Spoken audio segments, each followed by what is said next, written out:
ระบาทสมเด็จพระเจ้ามหาสิวิตศรีสว่างวัฒนาองค์สมเด็จพระเศรษฐาคัตติยะสุริยะวงศ์ซ่าภาคที่22ต่อจากภาคที่21ต่อไปนี้จะได้ฟังหลักธรรมสำหรับพัฒนาชีวิตจิตใจแนวคิดสติปัญญาของผู้ที่กระทำผิดให้ฟื้นตัวมาคิดแนวทางที่ดีตามแนวทางมงคลในชีวิตการบ่คบคนพาลมันไพ่แล้วเป็นคนพาลนิทานจะเข้าใจถ้าคนพาลแล้วไปคบมันเป็นยังได้มนุษย์เฮานิยมอยู่กันเป็นสังคมนับแต่สังคมครอบครัวเป็นต้นไปตลอดถึงสังคมระดับประเทศชาติและระดับโลกมีความสัมพันธ์กันทั้งในฐานะเป็นญาติเป็นมิตรเป็นเพื่อนที่ฮักเพื่อนมิตรสหายเป็นเพื่อนร่วมธุรกิจการงานตลอดจนเป็นเพื่อนร่วมโลกด้วยกันจึงมีการคบห้าสมาคมกันไปมาห้าสู่กันอยู่ร่วมกันทำกิจการร่วมกันตามฐานะนั้นๆนี่คือความยักษ์ใดขององค์สมเด็จพระเจ้าพระศรีสว่างวัฒนาที่ยักษ์ให้ปวงประชาชนลาวและกลุ่มการเมืองสร้างความถูกต้องปรองดองกันอยู่ร่วมกันร่วมชาติเดียวกันทุกเชื้อชาติศาสนาและความอยู่ร่วมกันของพระองค์ที่มุ่งมาตรปรารถนาปราศจากการแก้แค้นได้ลบล้างฆ่าฟันกันแต่คนในสังคมนั้นย่อมมีอัศญาไส้จิตใจแตกต่างกันบางคนก็เป็นคนดีมีศีลมีธรรมประจำใจแต่ว่าคนอยู่ในป่าเข้าบ่มีศีลบ่มีธรรมคือแต่ทางเดียวฝ่ายเดียวให้เข้าใจว่าคนบ่มีศีลบ่ฮู้จักบาปบ่ฮู้จักกรรมมันปฏิบัติแบบได้กับพวกนักโทษสกัดกั้นการเมืองแก้แค้นมีความรู้ความเฉลียวฉลาดมีเมตตากรุณามีความเอื้อเฟื้อเผื่อแผ่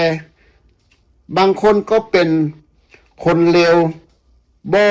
มีศีลบ่มีธรรมประจำใจคนมีการศึกษาอยู่ในเมืองใหญ่คิดแนวได้ปฏิบัติแนวได้คนอยู่ในป่าบ่มีการศึกษาบ่เคยคบค้าสมาคมบ่เคยเห็นโลกกว้างปฏิบัติแนวได้เป็นคนโง่เง่าบ่มีความรู้บ่มีความเฉลียวฉลาดเหล่านี้เป็นต้นเมื่อคนในสังคมมีทั้งคนดีและคนบ่ดี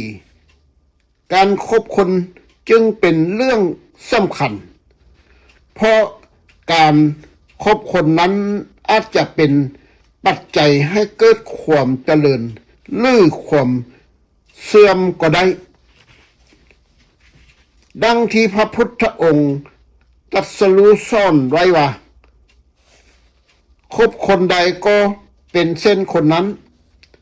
ซึ่งหมายความว่าถ้าคบคนดีจะเป็นคนดีคบคนชั่วก็จะกลายเป็นคนชั่วไปด้วยดังนั้นการอยู่ในสังคมจะต้องฮู้จักอ่านคนให้ออกฮู้เพิ่นฮู้โตฮู้เข้าฮู้เหา อันนี้เป็นปรัชญาที่ให้หินตองจะคบกับผู้ใดจะต้องมีการศึกษาให้รู้ว่าคนนั้นเป็นคนดีหรือบ่ดีถ้ารู้ว่าเป็นคนดีก็ควรคบถ้าเป็นคนบ่ดีก็บ่ควรคบเพราะคบคนดีเป็นซี่แก่ตัวคบคนชั่วพาตัว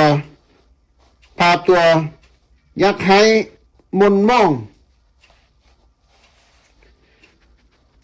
คนบ่ดีหรือคนชั่วนั้นทางพระพุทธศาสนาเอิ้นว่าคนผ่านคือคนที่บ่ฮู้จักดีและบ่ฮู้จักชั่วบ่ฮู้จักทางเจริญทางเสื่อมแห่งชีวิตจึงบ่ฮู้จักท่าทีทำดีบ่ฮู้จักบาปบุญคุณโทษประโยชน์และมีบ่แม่นประโยชน์จึงทำแต่สิ่งที่เป็นบาปเป็นโทษและสิ่งที่บ่เป็นประโยชน์เกื้อกูลแก่ตนเองและแก่สังคมด้วยเหตุดังกล่าวมานี้พระพุทธพระองค์ที่ทรงมีพระมหากรุณาต่อชาวโลกได้ทรงสอนชาวโลกให้ทำแต่ความดีด้วยทรงมีพระประสงค์จะให้ชาวโลกเป็นคนดีและมีข้องดีด้วยการทำดีด้วยการทำดีละทำชั่วหรือกุศลละธรรมอุตสาหธรรมและอกุศลกรรม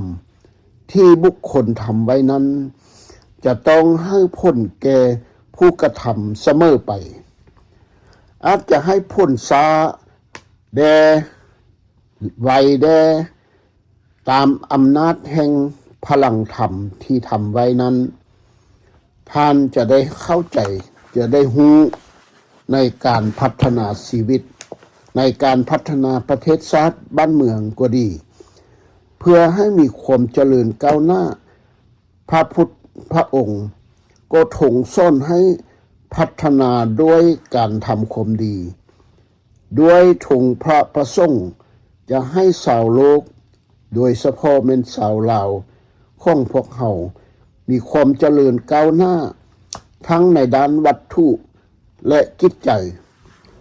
อันจะทำให้สังคมสงบสุขสังคมลาวสงบสุขไปด้วยมีเศรษฐกิจดีการศึกษาดีประชาชนพี่น้องเชื้อชาติลาวเชื้อชาติไทยลาวมีความอุดมสมบูรณ์มีความสงบสุขดีมีเวียกเหตุการทำดีมีการศึกษาดีและสังคมดีเป็นสังคมทันสมัยและพัฒนาจะได้บ่เป็นสังคมทันสมัยแต่บ่พัฒนาสังคมว่าก้าวหน้าแต่บ่พัฒนาทางจิตใจสังคมที่เล่นไปตามหลังของชาวโลกที่บ่เหมือนกันปฏิบัติบ่เหมือนกันบ่คือกันทางด้านวิวัฒนธรรมสังคมและการศึกษาและการอยู่กินหรือทางบ่ทันสมัยทั้งบ่พัฒนาดังสังคมมนุษย์ในบางยุคบางสมัยแต่ละราชการแต่ละการปกครองในประวัติศาสตร์ของเราที่มืดมนที่หลายคนยังบ่ฮู้อันใดมันเป็นอันใดที่ผ่านมาจังซั้นในเมื่อว่าลาวเฮาได้เอกราชแล้วกำลังที่จะก้าวเข้าสู่การพัฒนาแล้วก็สังคมก็เจริญขึ้นไป มีคนอยู่ในศาสตร์พัฒนาตามยุคตามสมัยที่ลาวเขาได้เอกราชอันสมบูรณ์เริ่มตั้งแต่1941ที่ลาวสหพันธ์เสรีลาวได้ก้าวเข้าสู่ในการศึกษายุคใหม่ทันสมัยให้ได้รับเอกราชอันแท้จริงมีสิทธิเสรีภาพประชาธิปไตยอันแท้จริงตามที่กล่าวมานี้จะเห็นได้ว่าชีวิตเฮาเจริญหรือคนเชื้อชาติไทยลาวทุกคนชีวิตทุกคนภายในคนสังคมลาวไทยลาวเฮาเจริญได้ก็ต่อด้วยการฮู้จักพัฒนาและการพัฒนาชีวิตนั้นก็ต้องพัฒนาทั้งร่างกายและจิตใจควบคู่กันไปหลักธรรมสำหรับพร้อมพัฒนาชีวิตนั้น พระพุทธองค์ทรงแสดงได้เป็นหลายอย่างหลายที่สุดบ่สามารถนำมากล่าวไว้ให้ครบถ้วนใดแต่อาจจะกล่าวสรุปเป็นหลักการสำคัญได้ว่าธรรมเหล่าใดที่พระพุทธองค์ทรงแสดงว่าเป็นกุศลธรรมเหล่านั้นล้วนแต่เป็นธรรมสำหรับพัฒนาชีวิตและธรรมเหล่าได้ที่พระพุทธองค์ทรงแสดงว่าเป็นอกุศลธรรมการละเว้นจากอกุศลธรรมเหล่านั้นก็เป็นปัจจัยส่งเสริมการพัฒนาชีวิตหลักธรรมสำหรับพัฒนาชีวิตที่จะก้าวต่อไปนี้เป็นเพียงบางส่วนที่เป็นไปตามหลักการสำคัญดังกล่าวนี้เองมีลักษณะของคนพาลนั้นพอรู้ได้ตัวด้วยการกระทำด้วยการประพฤติของเขากล่าวคือคนพาลนั้นมักประพฤติกายทุจริตวิจิตรทุจริตและมโนทุจริตคนได้มีลักษณะประเภทติทุจริตเช่นนั้นก็ทราบว่าคนนั้นเป็นคนพาลคนพาลเป็นคนที่บ่ควรพบเพราะคนพาลจะซักนำไปในทางเสื่อมให้เสื่อมซ้ำเสื่อมให้เสียให้ในทางบ่ดีถ้าบ่ทำตามก็จะขัดใจคนพาลและคนพาลก็จะผ่าน5เรื่องถ้าทำตามก็จะกลายเป็นคนพาลไปด้วยเพราะการคบคนพาลคือการไปมาห้าสู่การร่วมอยู่ร่วมกินร่วมการร่วมงานการอยู่ใกล้ชิดกับคนพาลใกล้ชิดกับคนพาลเป็นเครื่องดึงดูดใจให้ทำตามอย่างคนพาลทำให้รับนิสัยและความประพฤติของคนพาลมาไว้ในตนโดยบ่ฮู้จักตัวบ่ฮู้สึกตัวทำให้กลายเป็นคนชั่วได้ดังนั้นพระพุทธองค์จึงทรงสอนบ่ให้คบคนพาลการบ่คบคนพาลย่อมเป็นทางพัฒนาชีวิตพอทำให้ชีวิตปลอดภัยเปรียบเหมือนการบ่เข้าใกล้บ่ร่วมอยู่ร่วมกินกับคนมีโรคติดต่อด้วยคบคนพาลนั้นเปรียบเหมือนคนที่ มีโรคติดต่อที่ร้ายแรง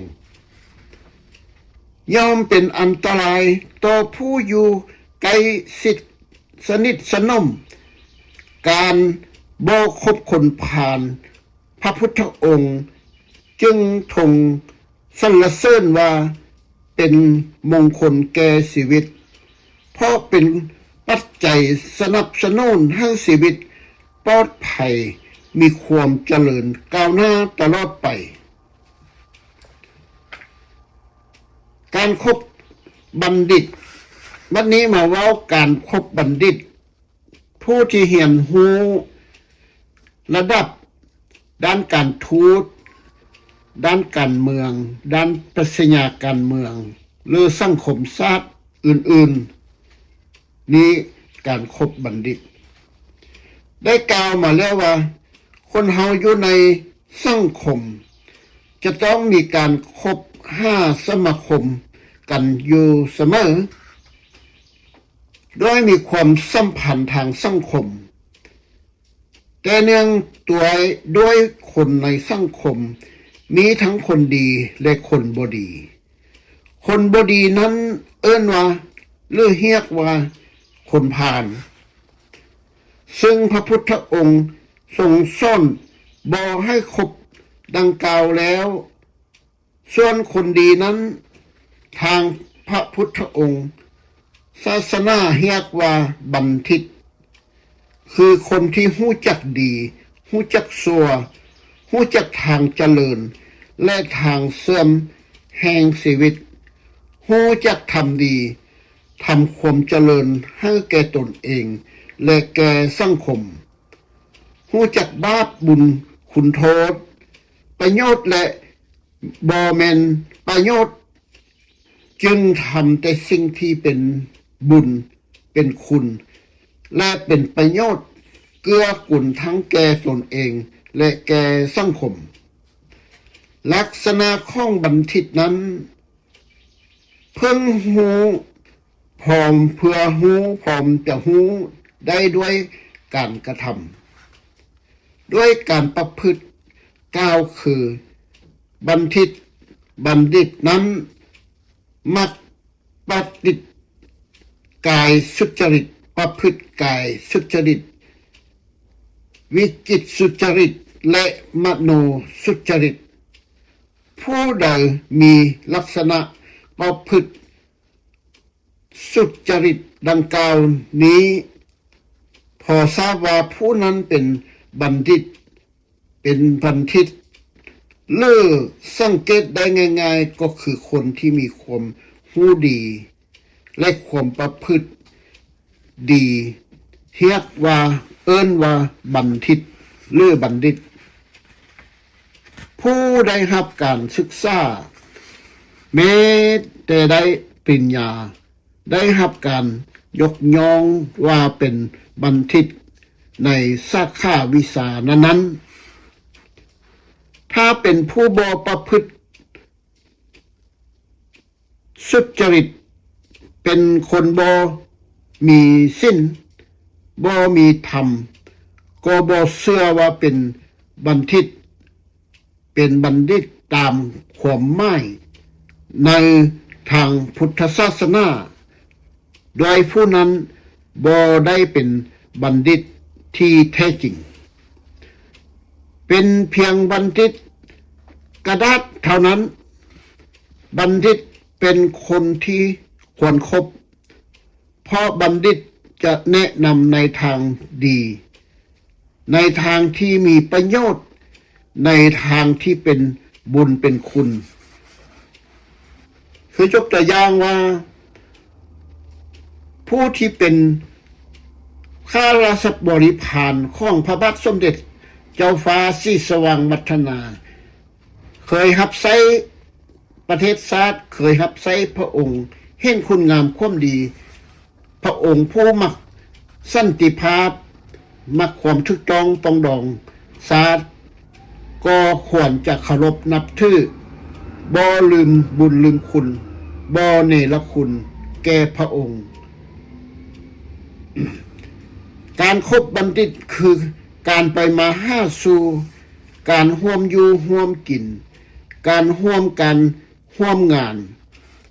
การอยู่ใกล้ชิดสนิทสนมกับบัณฑิตยอมเป็นเครื่องดึงดูดจิตใจให้เอาอย่างบัณฑิต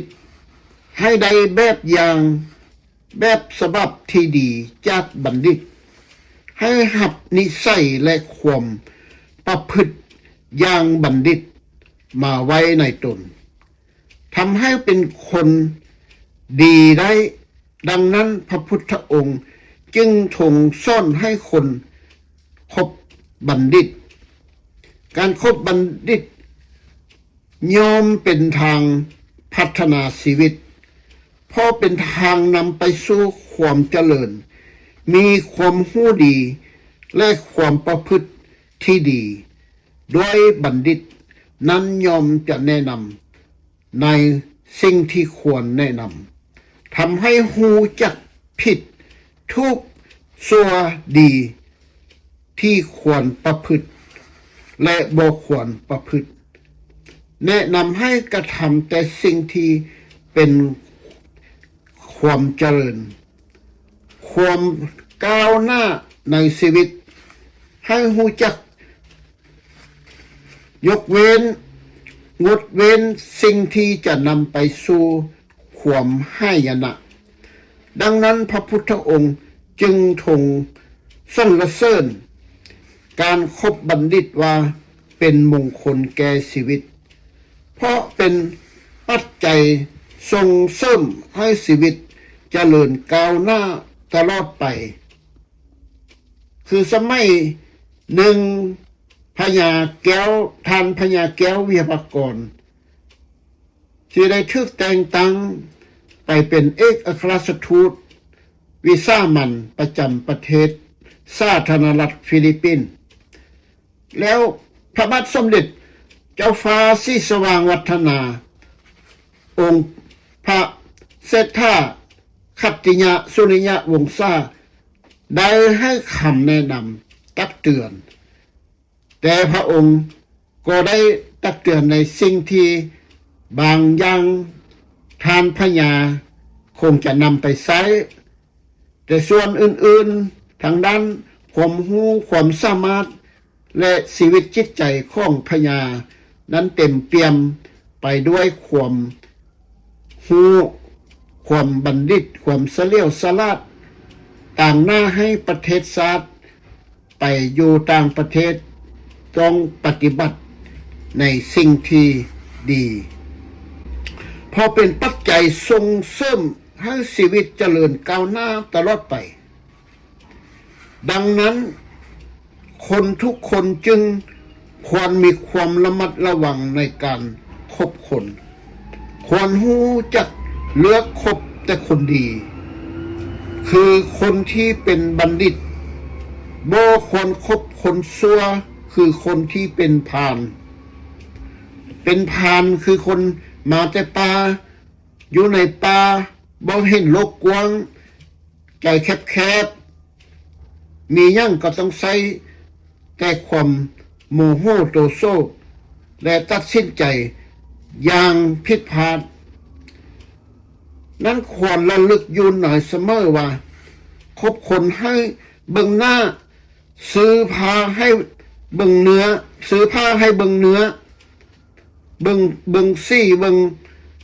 คุณภาพของผ้าคือจะคบไผ่ก็จะต้องอ่านคนนั้นให้ออกโดยสังเกตเบิ่งหน้าตาและหน้าที่การงานของคนนั้นถ้าฮู้ว่าเข้าเป็นคนหน้าเนื้อใจเสือหน้าดีใจเสือก็บ่ควรคบและถ้าเห็นว่าเขามีหน้าที่การงานในทางทุจริตหรือเป็นผู้ประกอบมิจฉาชีพก็เพิ่งรู้ว่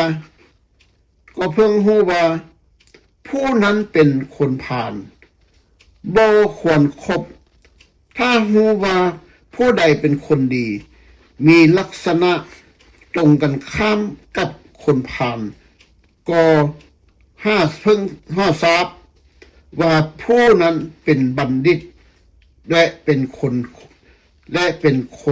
ควรคบเมื่อคนเฮาอยู่ร่วมกันเป็นสังคมมีการประพฤติ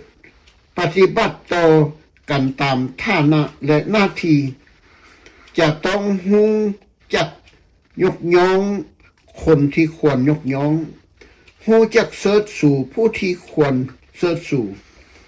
รู้จักให้เกียรติ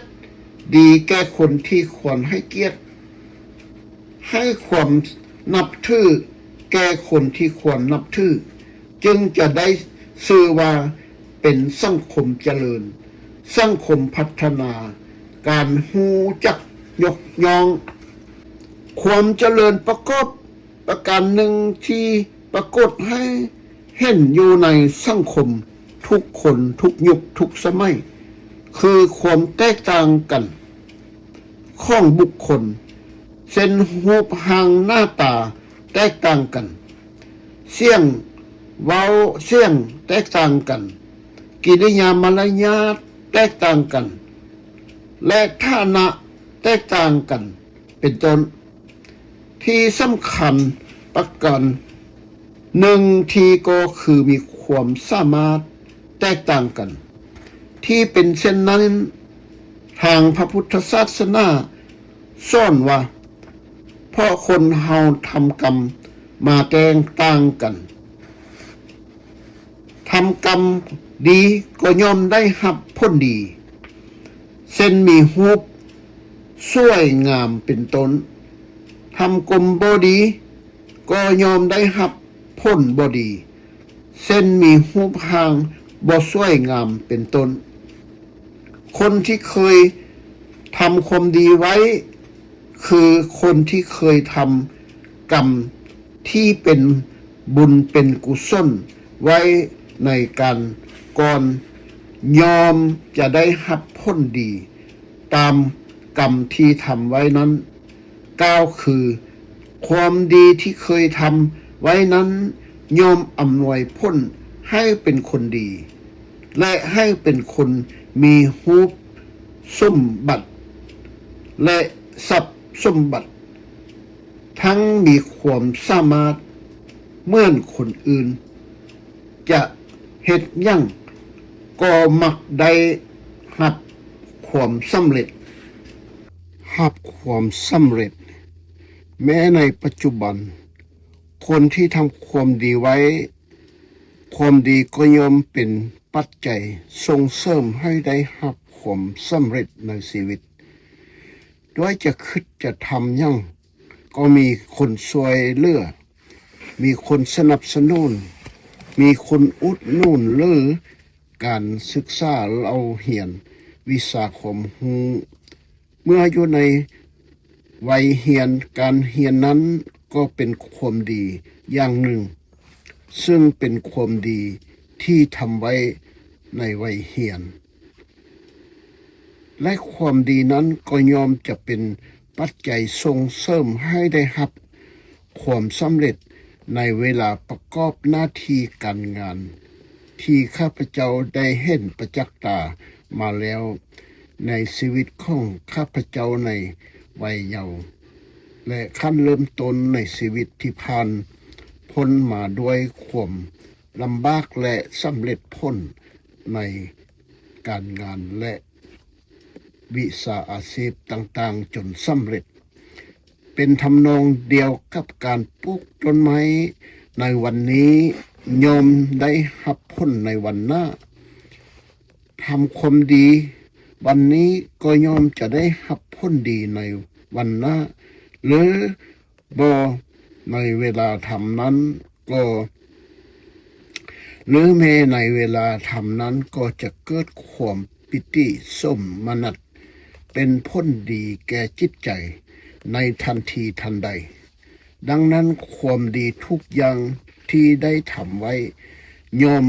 บ่ให้พ้นยอมเป็นสิ่งตกน้ำบ่ไหลตกไฟบ่ไหม้ที่ข้าพเจ้าได้เห็นทำความดีมาทำบุญทำทานหรือทำสิ่งดีๆพ พระพุทธองค์เจ้าพระสมเด็จเจ้าฟ้าศรีสว่างวัฒนาองค์สมเด็จพระเศรษฐาคัตติยะสุริยวงศาและองค์พระราชบิดาของพระองค์เจ้าฟ้าศรีสว่างวงศ์ธรรมิกราชย่อมจะเป็นปัจจัยส่งเสริมการพัฒนาชีวิตช่วยให้ชีวิตมีความเจริญก้าวหน้าอยู่เสมอความคิดที่ทำไว้นั้นจะเป็นการให้ทานการรักษาศีลหรือการเจริญเมตตาภาวนาหรือประกอบบุญอริยวัตรกุศลสุศลใดๆก็ตามพระพุทธองค์ทรงสรรเสริญว่าเป็นมงคลแก่ชีวิตด้วยปัจจัยส่งเสริมการพัฒนาชีวิตทำให้ชีวิตมีความเจริญก้าวหน้าตลอดไปในสังคมปัจจุบันเราจะเห็นว่าพระสงฆ์บางรูปที่ทานเคยทำความดีไว้และทำความดีต่อเนื่องกันมาบ่ขาดสายโดยเป็นผู้เข่งขัดหัดต่อการปฏิบัติตามพระวินัยเพียรพยายามเจริญภาวนามาอย่างต่อเนื่องเมื่อความดีที่เคยทำมานั้นปรากฏแก่ตาแก่ใจประชาชนเป็นพ้นให้ประชาชนเกิดความศรัทธาเลื่อมใสคิดอันใดทำอันใดก็มีความศรัทธาสนับสนุนให้สำเร็จจะสร้างโรงเรียนสร้างโรงพยาบาลหรือสร้างการอันใดกยาทุกสิ่งทุกอย่างก็สำเร็จดังนั้นนี้คือด้วยตัวอย่างนี้แบบอย่างอันหนึ่งที่แสดงให้เห็นว่าความเป็นคนเคยทำดีไว้ย่อมเป็นปัจจัยส่งเสริมการพัฒนาชีวิตทั้งด้านส่วนตัวและสังคมคนที่เคยทำความดีไว้มักหมายนั้นอาจจะเรียกได้ว่าเป็นคนมีบุญซึ่งคนมีบุญนั้นอยู่ในบ้านใดเมืองใดประเทศใดก็ทำให้บ้านนั้นเมืองนั้นสังคมนั้นมีความเจริญก้าวหน้าเป็นบ้านเมืองทันสมัยและมีความพัฒนาประเทศชาติพัฒนามีความรุ่งเรืองรุ่งโรจน์ตลอดไป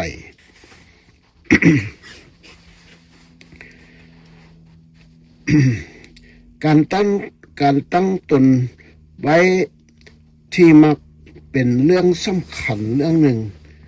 เพราะเป็นการเริ่มต้นดำเนินชีวิตถ้าตั้งตนไว้ผิดก็จะดำเนินชีวิตไปในทางที่ผิดตั้งตนไว้ถูก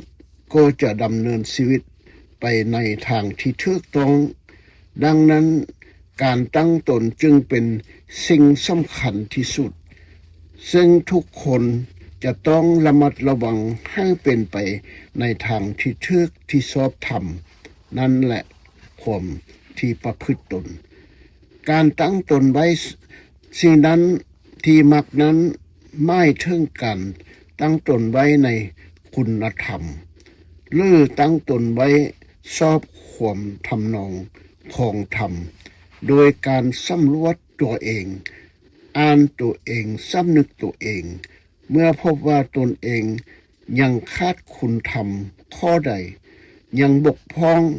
ด้วยคุณธรรมข้อใดก็ให้ตั้งตนไว้ในคุณธรรมข้อนั้นเช่นถ้าตนเป็นคนบ่มีศีลก็ให้ตั้งตนไว้ในศีลคือพยายามรักษาศีลให้ดีถ้าตนยังบ่มีศรัทธาคือยังบ่เชื่อว่าทำความดีได้ดีทำชั่วได้เป็นต้นก็ตั้งตนไว้ในศรัทธาคือให้มีความเชื่อว่าทำดีได้ดีทำชั่วได้ชั่วเป็นต้นถ้าตนยังเป็นคนตนึกตำหนิติเตียนหรือว่าคนบ่มัก เป็นคนคิดทีนี่แนวเป็นคนเห็นแก่ตัวบ่มีความเสียสละบ่ฮู้จักใช้โพธิทรัพย์ทรัพย์สินให้เกิดประโยชน์ก็ให้ตั้งตนไว้ในสถา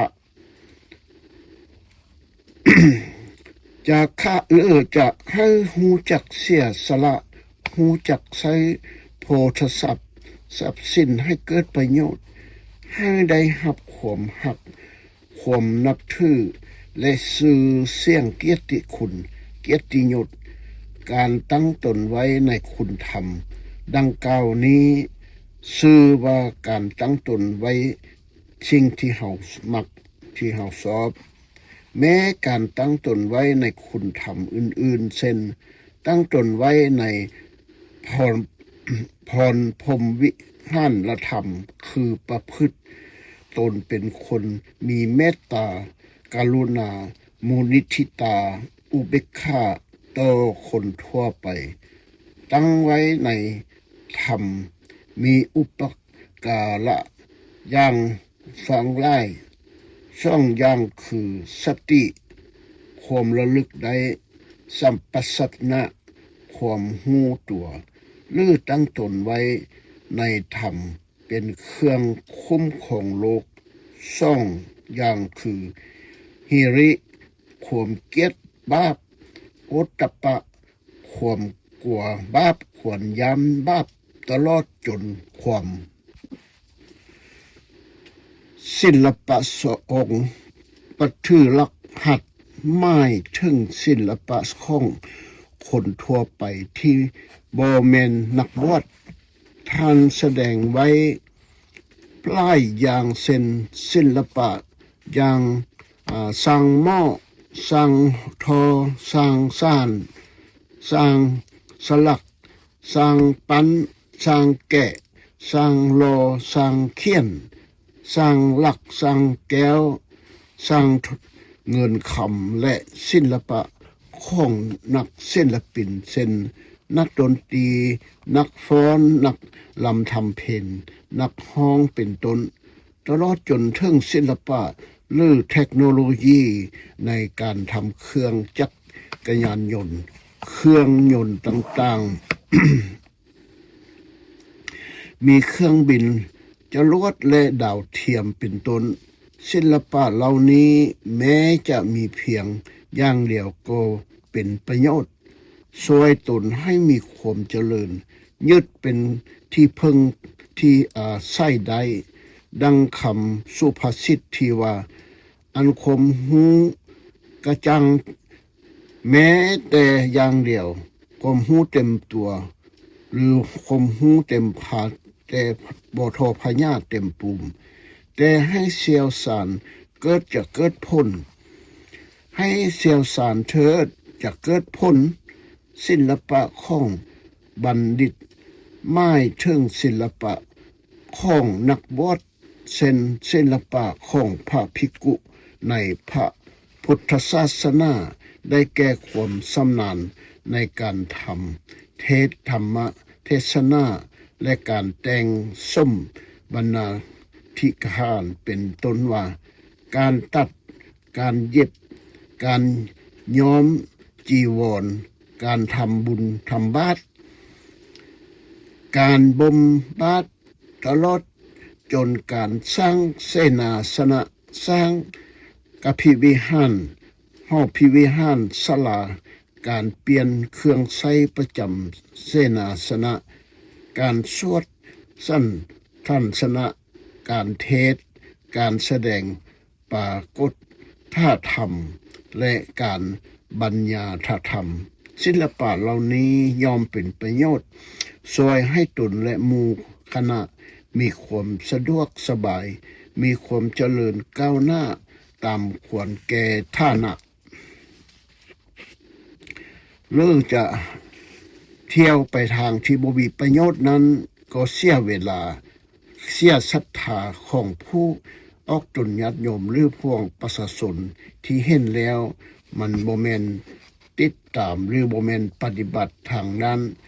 ศีลธรรมทางด้านศาสนา หรือว่าจะมีธรรมะจิตใจอันใดที่บ่จ้อยบ่แจ้งข้าวบ่ปลอดโปร่งโดยเฉพาะบ่มีประโยชน์บ่มีคุณธรรมต่อสาธารณชนการศึกษาศิลปะดังกล่าวนี้จนมีความสลาดสามารถทำการนั้นๆได้สำเร็จยอมอำนวยประโยชน์เป็นความจริงความก้าวหน้าทั้งแก่ผู้ศึกษาเองและแก่หมู่คณะหรือสังคมส่วนรวมบ้านเมืองที่เจริญทางด้านวัตถุอาคารสถานที่มีความงดงามก็ด้วยศิลปะโบสถ์วิหารศาลาการเปลี่ยนตลอดจนปูสนิวัตถุสนิประทานปูสนิสถานทางพระพุทธศาสนาหรือศาสนาอื่นๆที่มีความจงใจที่จะสร้างแต่ความดีที่มีความสวยงามก็ดีปราสาทราชวังที่สวยงามก็ดีเหล่านี้ก็ล้วนแต่งามด้วยศิลปะทั้งสิ้นดังนั้นการศึกษาศิลปะพระพุทธองค์จึงทรงสรรเสริญว่าเป็นมงคลแก่ชีวิตด้วยเป็นปัจจัยส่งเสริมการพัฒนาชีวิตทำให้ชีวิตเจริญก้าวหน้าทำให้วัตถุสถานเครื่องอุปโภคต่างๆมีความสวยงามอยู่เสมอ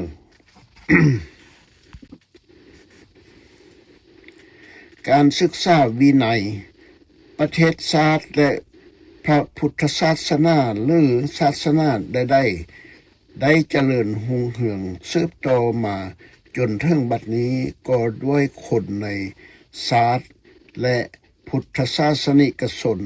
เป็นคนมีวินัยถ้าขาดสนับสนุนหรือขาดศรัทธาวัดว่าอาหามก็จะบ่มีความหมายจะเศร้าหมองและจะบ่เจริญก้าวหน้าทหารตำรวจที่สามารถรักษาบ้านเมืองไว้ได้สามารถรักษาความสงบสุขของบ้านเมืองไว้ได้ก็ด้วยมีวินัยคือพวกครานได้เห็นยังเป็นกับตาแล้วในวันที่21เดือนกุมภาปี1973มันเป็นการวุ่นวายซับซ้อนพากันเดินขบวนประท้วงทำลายห้างทรัพย์สินค้าและบ้านเรือนต่างๆออกทำลายสิ่งของประชาชนที่เสียหาย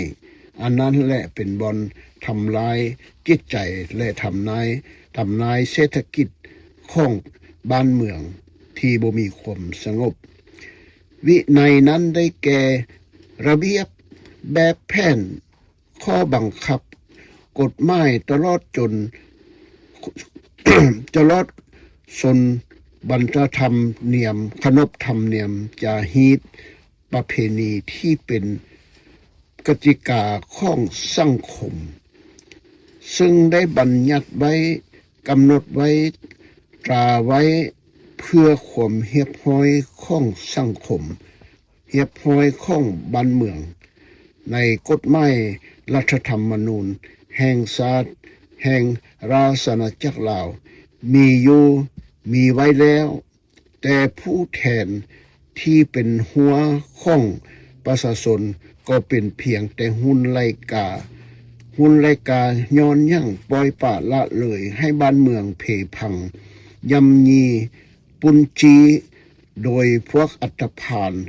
โดยบรรดาที่ทำร้ายชาติทำร้ายบ้านเมืองแต่ว่าบ่ปฏิบัติตามกฎหมายรัฐธรรมนูญในมาตราที่มีข้อบังคับป้องกันในกฎหมายนั้นไว้แต่ว่าบ่มีผู้นำได้ที่จะกล้าเว้ากล้าว่าก็ปล่อยให้มันเป็นไปตามกรรมตามเวรตามวาสนาของมันว่าเพื่อประชาธิปไตยอันนี้เป็นต้น ในเพื่อป้องกันความสับสนความวุ่นวายในสังคมทางพระพุทธศาสนาจำแนกวินัยไว้สองประเภทคือวินัยของพระรหัสเรียกว่าอาคาริษยวินัยและวินัยของบัณฑิตเรียกว่าอนาคาริษวินัยอาคาริษวินัยคือวินัยของกุลหัสท่านจำแนกไว้5อย่างได้แก่ไตรสวรรคมเบญลสินอาศิวมัสสสินคือ8หรืออุปโบทการกุศลกรรมบทไตรสวรรคเขมไม่ถึงการถือพระรัตนตรัยเป็นสารณะอันได้แก่การเป่งวาจากล่าววาจาข้อถึงพระพุทธพระธรรมพระสงฆ์เป็นสาระแห่งชีวิตอันเป็นการประนิจประญาณตนนับถือพระพุทธศาสนาตลอดชีวิตโดยบ่ลังเลสงสัยบ่หันไปถือศาสนาอื่นหรือเพราะกันไปเข้าฮีดถือศาสนาอื่นนั้นมีโทษเป็นอธิฐานคือเป็นบาปอย่างหนักเป็นเหมือนฆ่าบิดามารดาตนเองการถือพระรัตนตรัยอย่างมั่นคงอย่างนี้นั้นเป็นวินัยอย่างหนึ่งในพระพุทธศาสนานั้นเป็นสิ่งที่ได้กล่าวมาช้านานแล้วแต่ว่ายุคสมัยพัฒนาจะต้องควรเปลี่ยนแปลงศาสนาใดก็หวังดีเพื่อให้ศาสนานั้นมีความเจริญมีความนับถือฮีตของประเพณีแต่ว่าอยู่ในสิทธิเสรีภาพให้ความเสมอภาพแก่สานิกชนต้องเป็นจิตใจให้แจ่มใสว่าจะนับถือศาสนาใดนั้นก็แล้วแต่ตามศรัทธาของบุคคลนั้นๆ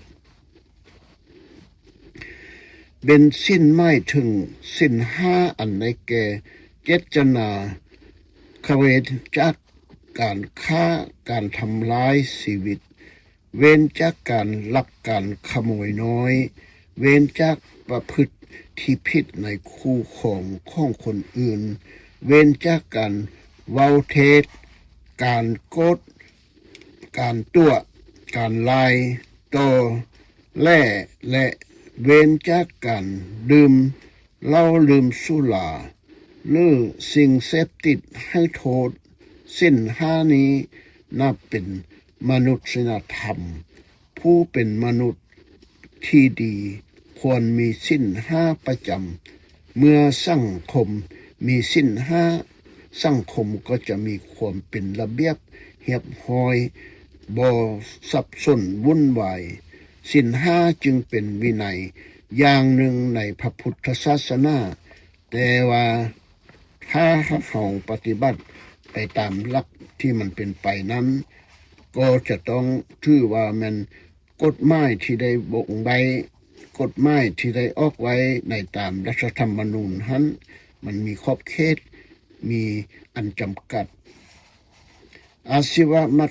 รสินไม่ถึงสิ้นมีสัมมาอาชีวะเป็นที่7ได้แก่สิ้นพิเศษ8ข้อคือเจตนาเว้นจากการฆ่าการทำร้ายชีวิตเว้นจากการลักขโมยลักของเล็กของน้อยเว้นจากการประพฤติผิดในคู่ของคนอื่นรวมทั้งเว้นจากการดื่มสุราเมเว้นจากการเว้าเท็จเว้าตัวลายเว้าเปื้อเปื้อนเว้นจากการเว้าส่อเสียดสีเว้นจากการ เว้าความหยาบคายเว้นจากการเว้าเจอเจโยเยให้สาระและหวันมาจากหวันจากมิสาชีพประกอบซ้ำมาชีพทาง8ประการนี้เป็นคุณเครื่องควบคุมการประกอบอาชีพของมนุษย์ให้มีความเรียบร้อยจึงนับเป็นวินัยอย่างหนึ่งในพระพุทธศาสนาการสงเคราะห์บุตรทึกทางหรือการหักลูกทึกทางนั้น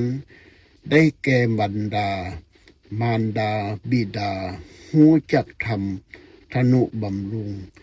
ลูกโดยสถานห้าซึ่งพระพุทธองค์ตรัสสอนไว้ดังนี้1ห้ามลูกบ่ให้ทำชั่ว2อบรมลูกให้ตั้งอยู่ในความดี3ให้ลูกได้รับการศึกษาอบรมดี4ให้ลูกมีคู่ครองที่สมควร5มอบทรัพย์สินให้ในข่าวที่ควรให้มารดาบิดาที่หู้จักทำทนุถนอมบำรุงลูกหู้จักส่งเคราะห์ด้วยสถาน5อย่างนี้ชื่อว่าหักลูกทุกทางด้วยเป็นผู้ปฏิบัติหน้าที่ของตนในฐานะเป็นบุตรภาวะรีบุตรคนของบุตรตายอมทำให้บุตรมีความเจริญก้าวหน้าเกิดความเคารพพัฒนามารดาบิดารู้จักบุญคุณของมารดาบิดายิ่งขึ้นข้อนี้ยอมเป็นเหตุให้วงตระกูลเจริญมั่นคงเป็นที่เคารพนับถือของคนในสังคมดังนั้นพระพุทธองค์จึงทรงสรรเสริญการสงเคราะห์บุตรหรือว่าลูกเป็นมงคลแก่ชีวิตด้วยเป็นปัจจัยส่งเสริมการพัฒนาชีวิตทั้งของมารดาบิดา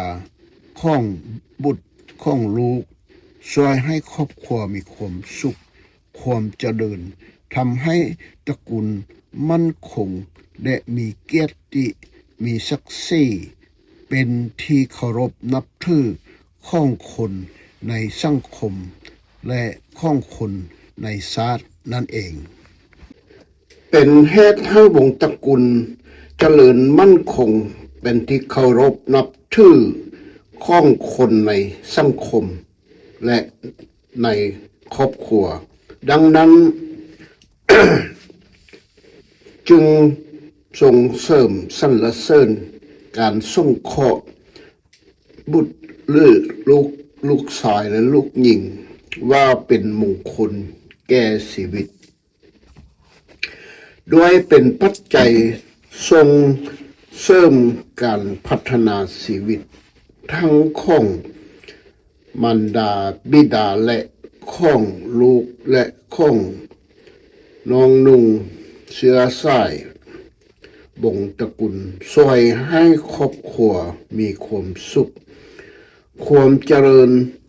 ทำให้ตระกุลมั่นคงและมีเกียรติ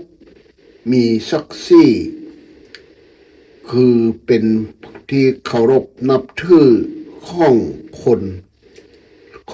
คนในสังคมการสงเคราะห์ภรรยาชายหญิงที่แต่งงานกันแล้วฝ่าย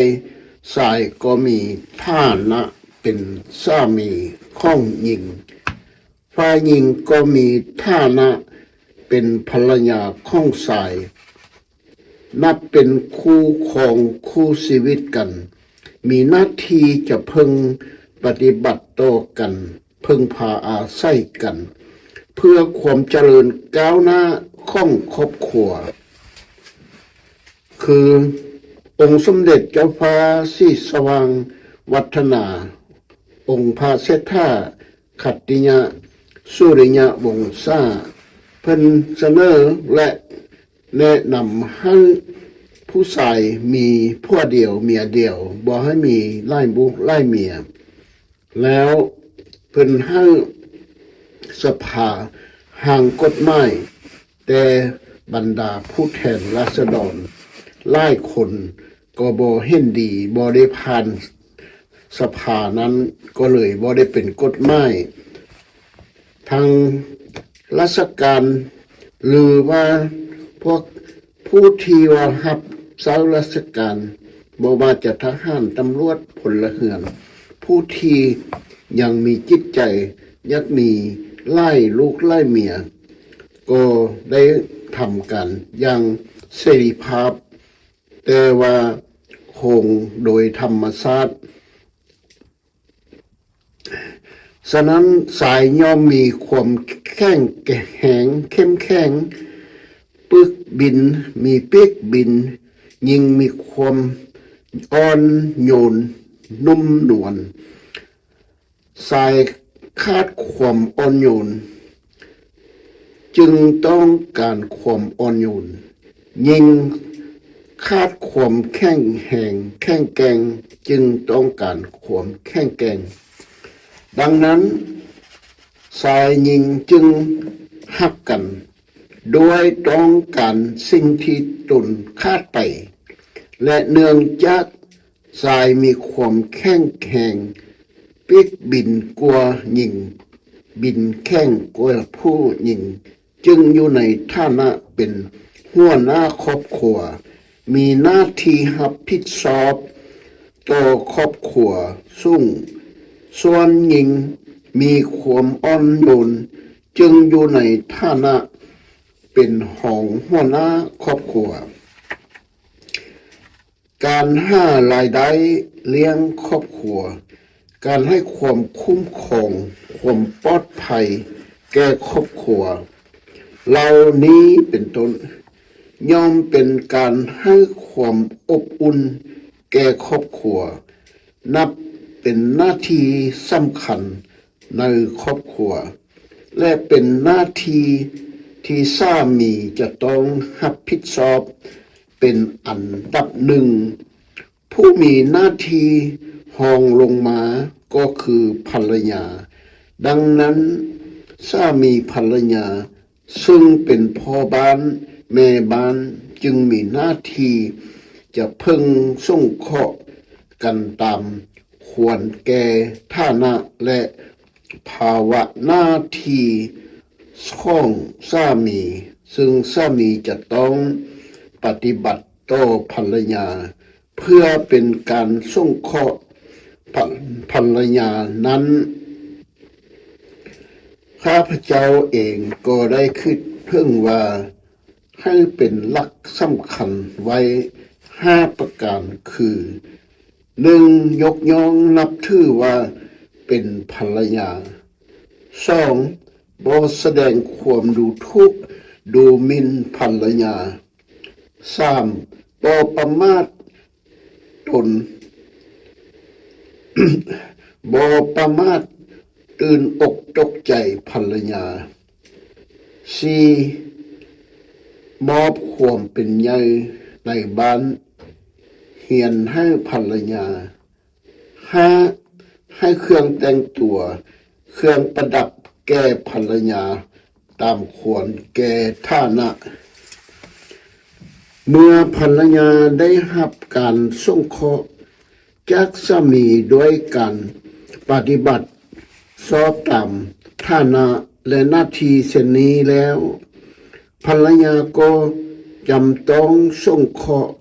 สามีด้วยการปฏิบัติหน้าที่5ประการซึ่งข้าพเจ้าได้ให้คำแนะนำว่าแสดงเป็นหลักสำคัญไว้ดังนี้ 1. จัดการงานภายในบ้านเรือนดี 2. สงเคราะห์คนข้างเคียงของสามีดี 3. ป บ่ประพฤติตนตกอกตกใจของสามี หรือบ่ประพฤติ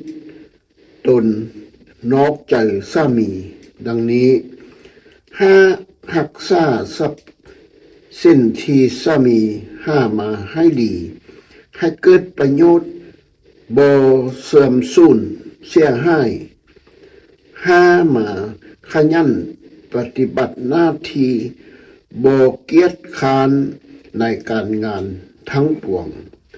เมื่อสามีภรรยาซึ่งเป็นพ่อบ้านแม่เหือนรู้จักสงเคราะห์กัน ปฏิบัติหน้าที่ต่อกันด้วยความรักความปรารถนาดีต่อกัน ตามหลักธรรมของมาดังนี้ดังกล่าวนี้ครอบครัวก็จะมีความสงบสุข เป็นสวรรค์ในบ้านใด เมื่อครอบครัวแต่ละครอบครัวปฏิบัติได้ดังนี้ สังคมก็จะมีระเบียบเรียบร้อยบ่สับสน ดังนั้นการสงเคราะห์ภรรยาอันรวมทั้งการสงเคราะห์สามีด้วย โดยสามีภรรยารู้จักถ้อยทีถ้อยปฏิบัติหน้าที่ต่อกันดังกล่าวมาข้าพเจ้าจึงทรงยกย่องข้อยกย่องสรรเสริญว่าเป็นมงคลชีวิตโดยเป็นปัจจัยส่งเสริมการพัฒนาชีวิตของสามีภรรยาพัฒนาครอบครัวพัฒนาสังคมให้มีความก้าวหน้าและสงบสุขอย่าคิดแก้แค้นดูทุกข์แยดยำสามีหรือภรรยาดังนี้เป็นต้นการงานบ่ได้คาดคนมีงานทำงานเหมาะสมมีความขยันยอมมาหาทรัพย์สิ้นใดข้าพเจ้าขอแสดงให้เห็นว่าคนเฮาจะมีฐานะทางเศรษฐกิจดีใดจะต้องพร้อมด้วยองค์การประกอบคุณสำคัญ3ประการคือต้องมีงานทำเศร้าออกมาต้องทำงานอย่างเหมาะสม3มาต้องมีความขยันหมั่นเพียรดังนั้นจึงกล่าวได้ว่าความเจริญก้าวหน้าของบุคคลในการดำรงชีวิตนั้นขึ้นอยู่ที่การทำงานดังที่กล่าวกันว่างานคือเงินเงินคืองานบันดาลสุขให้ทุกคนภายในครอบครัวและพ่อและเมียดังนี้ต้นการงานที่จะบรรลุการสุขได้นั้นต้องเป็นการงานที่บ่เกียจคร้านคือการงานที่บ่เสียหายการงานบ่สับสนบ่ดังบ่ค้างคาการทำงานทำนาทำให้ทำสวนก็คือการค้าขายการสร้างการอุตสาหกรรมเป็นต้นตลอดจนการทำราชการรับใช้ประเทศชาติหรือรับใช้ทางราชการการประกอบกรณีกิจภารกิจดังกล่าวนี้เอิ้นว่าการงานที่ทำสำเร็จทันเวลาทำพอเหมาะพอสมควรแก่กำลังแก่กาลเทศะและแก่เหตุการณ์นั้นถ้าสุขภาพดีทำงานก็จะดีสุขภาพสมบูรณ์บ่เจ็บบ่เป็นก็จะมีกำลังใจทำงานนั้นทั้งทำด้วยความขยันหมั่นเพียรสม่ำเสมอบ่หยุด แด่บ่ค้านแด่และทำแด่ทำด้วยความอุตสาหะพยายามบ่ย่อท้อทำด้วยความบักบันมั่นคงจนสำเร็จด้วยความเรียบร้อยบ่เสียหายบ่สับสนวุ่นวายบ่ค้างคาบ่ย่อย่อนหรือบกพร่องสื่อว่าการงานบ่เรียบร้อยหรือบ่สมบูรณ์การงานได้ที่ทำบ่เสร็จสิ้นทำกำหนดทันเวลาทำบ่สมควรทำด้วยความย่อย่อนบกพร่องเพราะความเกียจคร้านเป็นการงานที่เสียหายสับสนวุ่นวายบ่สำเร็จเรียบร้อยชื่อว่าการงานที่บ่สมบูรณ์เป็นการงานที่บ่เป็นไปเพียงเพื่อความเจริญก้าวหน้าแห่งชีวิตผู้ใดมักอ้างเศรษฐนัยบ่ว่าทำงานได้อ้างว่าหนาวหนักร้อนหนักเย็นหนักเศร้าหนักว่าหิวหนักกระหายหนักหรือว่าอิ่มหนักแล้วบ่ทำการงานผู้นั้นเชื่อว่าคนเกียจคร้านเมื่อมัวแต่เกียจคร้านอยู่ในอย่างนั้น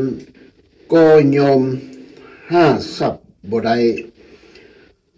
โศกทรัพย์โพธทรัพย์ที่บ่ยังเกิดขึ้นบ่ได้ที่ยังบ่มี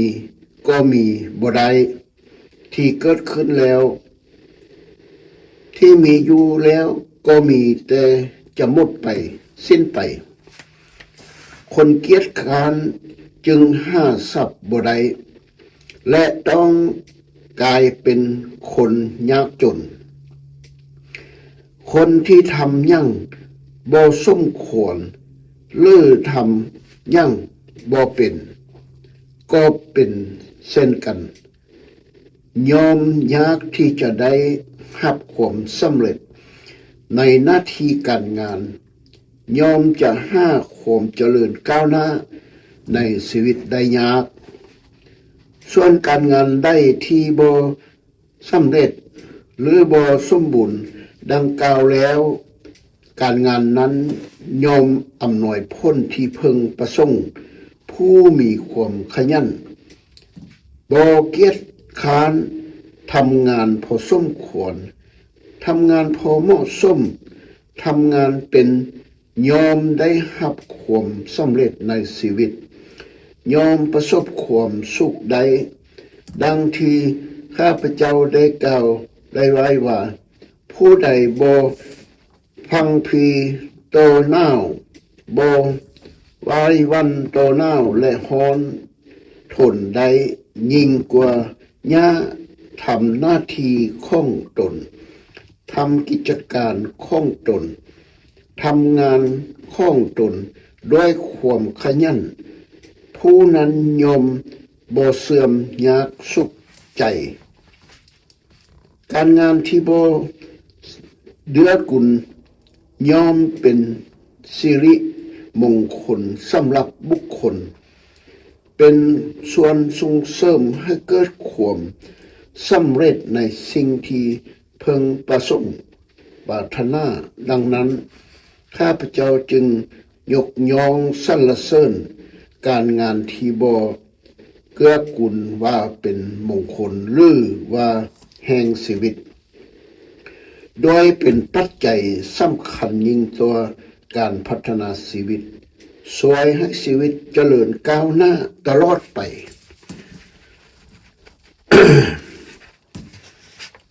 การให้ปันส่วนหรือมนุษย์เฮามีชีวิตอยู่ได้ก็ด้วยอาศัยการให้เส้นบิดามารดาให้กำเนิดลูก ให้นมลูกให้อาหารลูกให้เครื่องนุ่งห่มที่หลับที่นอนตลอดถึงยุกยาแก้โรคเป็นต้นลูกๆเมื่อเกิดโตเมื่อใหญ่โตขึ้นมาแล้วก็ให้สิ่งของให้ปัจจัยดำรงชีพต่างๆแก่บิดามารดาหรือเพื่อให้น้องนุ่งให้พี่น้องหรือให้สามีให้ภรรยาให้สามีญาติกับติพี่น้องให้ปันกันครูอาจารย์หรือให้สิทธิ์ให้แก่ครูอาจารย์ผู้สอนข่มหูข่มหลักให้เป็นต้นเมื่อคนเฮารู้จักให้ต่อกันอย่างนี้แล้วสังคมมนุษย์จึงมีความเจริญอยู่รอดตลอดมาถ้ามนุษย์เฮาบ่รู้จักให้อภัยแก่ไผ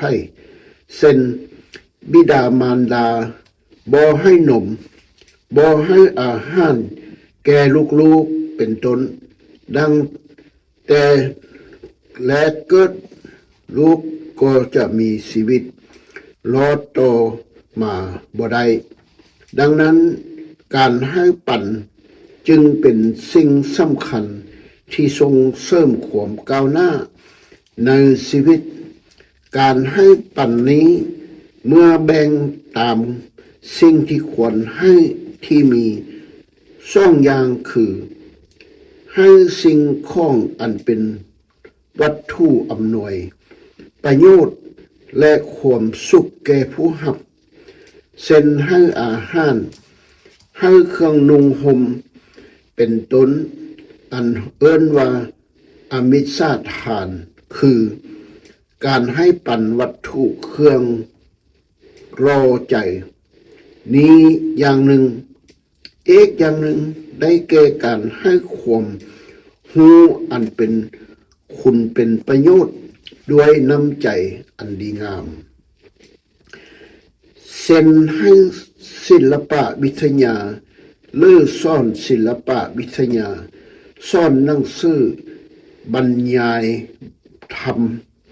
ประสาทนธรรมแสดงธรรมเป็นต้นอันเอิ้นว่าธรรมทานคือการให้ธรรมนี้อย่างหนึ่งการให้ปันนี้เมื่อกล่าวอาการที่ให้หรือลักษณะที่ให้ก็แบ่งออกได้เป็น3อย่างคือให้เพื่อสงเคราะห์ให้เพื่ออนุเคราะห์และให้เพื่อบูชาคุณพี่น้องให้ปันกันญาติต่อญาติมิตรต่อมิตรให้ปันกันเพื่อนบ้านใกล้เหือนเคียงมีความเอื้อเพื่อแผ่ให้ปันกันคนที่มีฐานะเสมอกันให้ปันกันเหล่านี้เป็นต้นเหล่านี้จะเป็นการให้เพื่อสงเคราะห์เป็นการสร้างความฮักความนับถือต่อกันเป็นการผูกไมตรีจิตสนิทสนมก่อให้เกิดความสามัคคีปรองดองกันการให้ปันด้วยความเมตตากรุณาประสงค์จะให้ผู้รับซึ่งเป็นผู้มีฐานะต่ำกว่าเด็กกว่าได้รับความสุขความเจริญเช่นบิดามารดาให้อาหารเครื่องนุ่งห่มแก่บุตรบุตรดีครูอาจารย์ให้วิชาข่มหูแก่สิทธิ์ลูกศิษย์ลูกหาหรืออุปการะเลี้ยงดูศิษย์คนมีทรัพย์ให้สิ่งของแก่คนยากจนคนพิการหรือ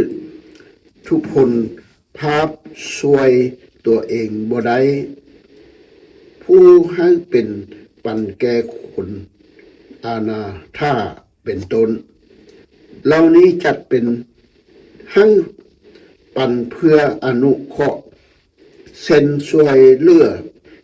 ให้มีความสุขความเจริญเป็นการปลดเปลื้องให้พ้นจากความยากแค้นตามความแก่ฐานะการให้ปันด้วยความเคารพนับถือด้วยความผู้รับเป็นผู้ใหญ่หรือเป็นผู้มีพระคุณเช่นบุตรธิดาให้สิ่งของหรืออธิบายธรรมะแก่บิดามารดาสิทธิ์ให้สิ่งของแก่ครูอาจารย์หรือคฤหัสถ์ถวายจุดปัจจัยแก่พระสงฆ์หรือว่าผู้ทรงคุณธรรมเหล่านี้เป็นต้นจัดเป็นการให้ปันเพื่อบูชาคุณการให้ปันนี้เป็นการชำระจิตใจให้พองใสให้ปราศจากความตะนึกทำให้สับเส้นข้องคนเป็นประโยชน์แก่ส่วนรวมเป็นการบำบัดความทุกข์ยากของผู้อื่นและช่วยบำรุงน้ำใจผู้อื่นให้ชื่นชมยินดีว่าด้วยอานิสงส์หรือประโยชน์ที่สำคัญการให้ปันมีอานิสงส์สำคัญ5ประการคือ 1. ผู้ให้ย่อมเป็นที่ฮักที่นับถือของคนทั้งหลาย 2. เกียรติคุณของผู้ให้ย่อมมาไปทั่วทิศย่อมข้อจรไปทั่วทิศทาง 3. ผู้ให้ย่อมเป็นผู้อัจฉริยะบสะหกสถานสถกสถานในที่ประชุม 4. ผู้ให้ย่อมเป็นผู้มีสติบ่หลงขายคือบ่ตายอย่างให้สติ 5. ผู้ให้เมื่อสิ้นชีพจิตย่อมไปสู่สุขติผู้มีจิตใจเมตตากรุณามีความเอื้อเฟื้อเพื่อแผ่ปราศจากความตำหนิตนีที่บ่เป็นคนใจแคบบ่เป็นคนเห็นแก่ตัวย่อมเป็นที่ฮักที่ปรารถนาของคนทั่วไปจะอยู่ที่ใดปอนใด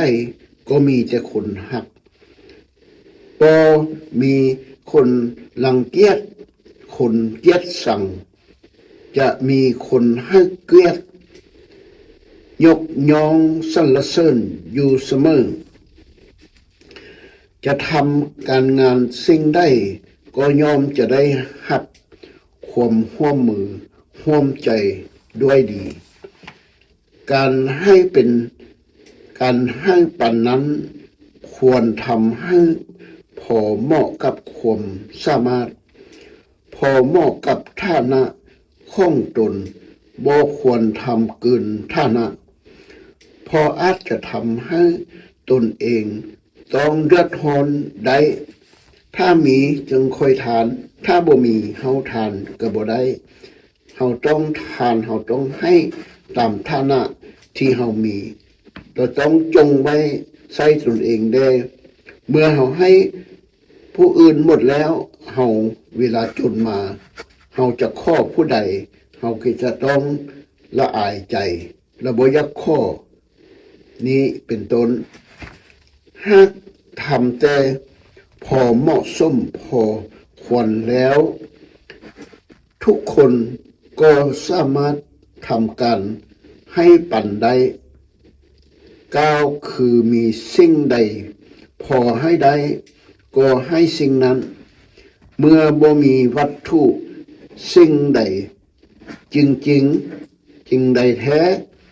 แม้การซื้อบอกทางคนล่องการซื้อบอกทางคนล่องซื้อบอกสถานที่คนจะไปก็ได้ซื้อว่าเป็นการให้ปันได้ห้าคนในสังคมหูจักให้ปันต่อกันก็ยอมจะมี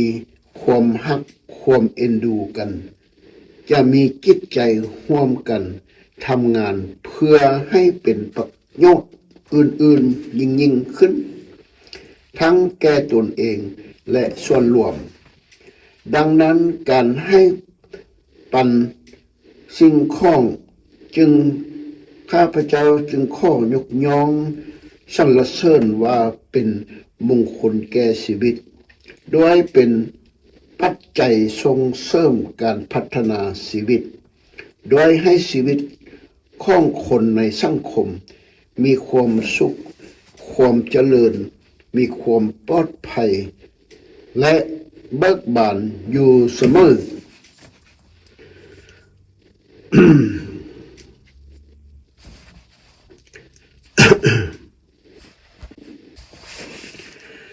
ธรรมจริยา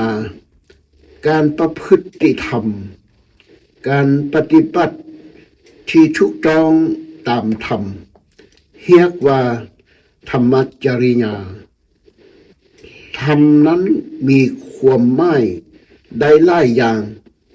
กล่าวโดยย่อได้แก่ธรรมสองอย่างคือกุศลธรรมและอกุศลธรรมธรรมทั้งสองอย่างนี้เป็นความจริงอยู่ที่มีทุกกาลสมัยพระพุทธองค์ได้ตรัสรู้แล้วแสดงให้ปรากฏแก่สาวโลกโดยทรงแสดงให้เห็นว่ากุศลธรรมเป็นสิ่งที่ควรประพฤติอกุศลเป็นสิ่งที่ควรเว้นบ่ควรปฏิบัติสิ่งที่เป็นความดีทำให้เกิดความเรียบร้อยทางกายทางวาจาทำให้จิตใจพองใสสงบและมีความสว่างไสวทำให้เกิดความสุขความเจริญเรียกว่ากุศลธรรมเรียกอีกอย่างหนึ่งว่าบุญดังนั้นกุศลธรรมจึงเป็นสิ่งที่ควรประพฤติปฏิบัติส่วนสิ่งที่มีลักษณะตรงกันข้ามกับกุศลธรรมเอิ้นว่าอกุศลธรรมหรือบาปเป็นสิ่งที่ควรเว้นบ่ควรประพฤติเมื่อแยกธรรมออกเป็นสองอย่างความประพฤติของคนก็มีได้เป็นสองอย่างคือความประพฤติอกติธรรมกุศลธรรมแต่ความประพฤติอกุศลธรรมความประพฤติอกุศลธรรมความประพฤติกุศลธรรมเป็นความประพฤติดีประพฤติดีชอบเอิ้นว่าสุจริตกล่าวคือการประพฤติชอบด้วยกายเรียกว่ากายสุจริตประพฤติชอบด้วยวาจาเรียกว่าอาจิสุจริตและประพฤติชอบด้วยใจเรียกว่ามโนสุจริตส่วนความประพฤติอกติกุศลธรรมเป็นความประพฤติชั่วความประพฤติบ่ดีความประพฤติที่ผิดเรียกว่าทุจริตกล่าวคือประพฤติชั่วด้วยกายเรียกว่ากายทุจริตประพฤติชั่วด้วยวาจาเรียกว่าว วิธีสุจริตและประพฤติชั่วด้วยใจเรียกว่ามโนทุจริตมนุษย์เฮาย่อมมีความประพฤติแตกต่างกันบางคนบางครั้งประพฤติสุจริตบางครั้งประพฤติคติสุจริตมักเป็นอยู่อย่างนั้นเสมอทุกการทุกสมัย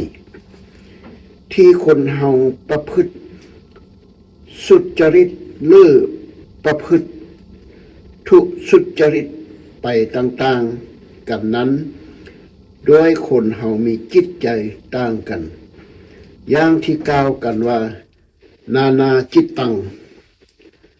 ความประพฤติหรือพาการกระทำของคนจึงขึ้นอยู่ที่จิตใจเป็นสิ่งสำคัญจิตใจที่ได้รับการศึกษาอบรมดีอบรมมาถูกต้องก็เป็นใจบุญใจกุศลถ้ามีได้รับถ้าบ่ได้รับการยอมอบรมมาดีบ่ได้รับการอบรมถูกต้องจิตใจก็เป็นบาปเป็นอกุศลข่าวใดจิตใจเป็นบุญเป็นกุศลข่าวนั้นก็ประพฤติสุจริตข่าวใดจิตใจเป็นบาปเป็นอกุศล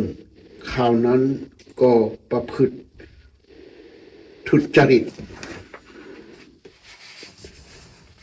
กล่าวเฉพาะธรรมจริยาคือความประพฤติที่ทำนั้นโดยใจความก็ได้แก่ความประพฤติสุจริตด้วยกายวาจาใจนั่นเองข่าวใดทุกคนศีลธรรมเกิดขึ้นในใจข่าวนั้นใจก็เป็นบุญเป็นกุศลเป็นเหตุให้ประพฤติธรรมธรรมที่เป็นบุญเป็นกุศลนั้นมีมากมายกล่าวเฉพาะที่เป็นหากท่านสำคัญได้แก่ความบ่โลภบ่โกรธบ่หลงและที่เป็นปัจจัยสำคัญก็คือหรีความเกียรติบาปอุตตปะความกับกลัวบาปและพรหมวิหารธรรมอันได้แก่เมตตากรุณามุทิตาอุเบกขาผู้มีฮิโรโฮโอดกับประทับอยู่ในใจยอมมงคลเป็นจากการประพฤติทุจริตงดเว้นจากการที่เป็นบาปการเบียดเบียนผู้อื่นการก่อทุกข์ให้ผู้อื่นผู้มีพรมหินวิหารอยู่ในใจยอมประพฤติสุจริตที่เป็นบุญเป็นกุศลเป็นประโยชน์เกื้อกูลแก่ผู้อื่นให้ผู้อื่นมีความสุขให้หอดพ้นจากความทุกข์บุคคลผู้ปฏิบัติชอบ2ประการคืองดเว้นจากการประพฤติทุจริตและประพฤติแต่ทุจริตดังกล่าวนี้ชื่อว่าเป็นผู้ประพฤติธรรมหรือผู้มีธรรมจริยาธรรมจริยาคือความประพฤติธรรมนั้นแบ่งออกได้เป็น10อย่างคือธรรมจริยาทางกายธรรมทางจิตกรรม4และทางมโนธรรม3 ทำจิตรญาทางกายกรรม3อย่างได้แก่1เลิกละการค้างดเว้นการพลานชีวิตป้าบปรามฆ่าชีวิตคนและสัตว์วางทอนไม้วางสัตว์ฆ่าอาวุธมีความละอายแก่ใจมีความเอ็นดูกรุณาเกื้อกูลอนุเคราะห์แก่คนและสัตว์ทั้งปวง2เลิกละกันลักทรัพย์ลักเงินงดเว้นจากการถือเอาทรัพย์ที่เจ้าของบ่ให้สิ่งใดเป็นทรัพย์ที่เสียงทรงเสริมความปลื้มใจของคนอื่นซึ่งอยู่ที่บ้านก็ตามอยู่ในป่าก็ตามบ่ถือเอาทรัพย์นั้นหรืออุปกรณ์ของทรัพย์นั้นมาเป็นของตนโดยจิตคิดลักคิดขโมยดังนี้เป็นต้น3มาเลิกละการประพฤติผิดในกตะในกามงดเว้นจากการประพฤติผิดในกามคือละเว้นการประพฤติที่ล่วงประเวณีในสามีหรือภรรยาหรือคนที่หักใครห่วงแหนของคนอื่นเช่นหญิงที่มีบิดาปกครองที่มีมารดาปกครองมีพี่ชายปกครองมีพี่สาวปกครองมีญาติปกครองหรือยิ่งมีสามียิ่งมีส่วนบันธรรมเนียมเคารพธรรมเนียมอันดีหรือกฎหมายคุ้มครองหรือแม่หญิงที่สายมั่นไว้เหล่านี้เป็นต้นรวมทั้งงดเว้นจากการดื่มสุราเมเหล้าเมาตลอดจนสิ่งเสพติดให้โทษต่างๆเป็นต้นธรรมจริยาทางจิตรธรรมจิตรกรรม4อย่างได้แก่1เลิกการเว้าเท็จงดเว้นการเว้าเท็จนี้เช่นเมื่ออยู่ในสภาอยู่ในสุมนุมชนหรืออยู่ในหมู่ญาติพี่น้องอยู่ในท่ามกลางข้าราชการหรืออยู่ในท่ามกลางราชตระกูลทุกอ้างเป็นพยานทุกสักส่วนสักท่ามเมื่อหูก็บอกว่าหูเมื่อบ่หูก็บอกว่าบ่หูเมื่อบ่หูบ่เห็นก็บอกว่าบ่หูบ่เห็นบ่เว้าเท็จทั้งที่หูว่าเป็นเท็จบ่เว้าเท็จเพราะเห็นแก่ตัวเห็นแก่คนอื่นหรือเพราะเห็นแก่สิ้นบุญสิ้นน้ำใจหรือสิ้นจังรางวัลได้ทั้งสิ้น2เลิกละกันเว้าซอเสียดสีงดเว้นจากกันเว้าซอเสียดกล่าวคือบ่ฟังข้างในแล้วไปบอกข้างนั้นเพื่อทำลายข้างนี้หรือไปฟังข้างนั้นแล้วมาบอกข้างนี้เพื่อทำลายข้างนั้นเว้าซ่ามานคนที่แตกต่างกันแล้วให้สามัคคีกันส่งเสริมคนที่สามัคคีกันอยู่แล้วให้สนิทสนมมั่นคงนิยมสมชอบคนที่สามัคคีกันชื่นชมยินดีกับคนที่สามัคคีกันเพลิดเพลินกับคนที่สามัคคีกันนิยมเว้าแต่ถ้อยคำที่ทำให้ สามัคคีกัน 3. เลิกละวาจาหยาบคาย งดเว้นวาจาหยาบคาย วาจากระดังนิยมเว้าวาจาที่ห้าโทษบ่ได้วาจาที่มวนหูชวนให้มักหูชอบใจดูดดื่มใจ เป็นคำเว้าแบบสาวเมือง เป็นที่นิยม ยินดีของคนทั่วไปของคนชั่วไป เป็นที่มักใจของคนส่วนหลาย 4. เลิกสภาพูดเพ้อเจ้องดเว้นการพูดเพ้อเจ้อการเว้าเพ้อเจ้ออย่างนี้เป็นต้น คือบ่นิยมการเว้าเล่วไล่ให้สาระนิยมเว้าเหมาะแก่การสมัย เว้าถูกต้องตามความจริง เว้าเป็นประโยชน์ เว้าเป็นธรรม เว้าเป็นวินัย มีปกติ เว้าแต่คำที่มีหลักฐาน มีที่อ้างอิงบ่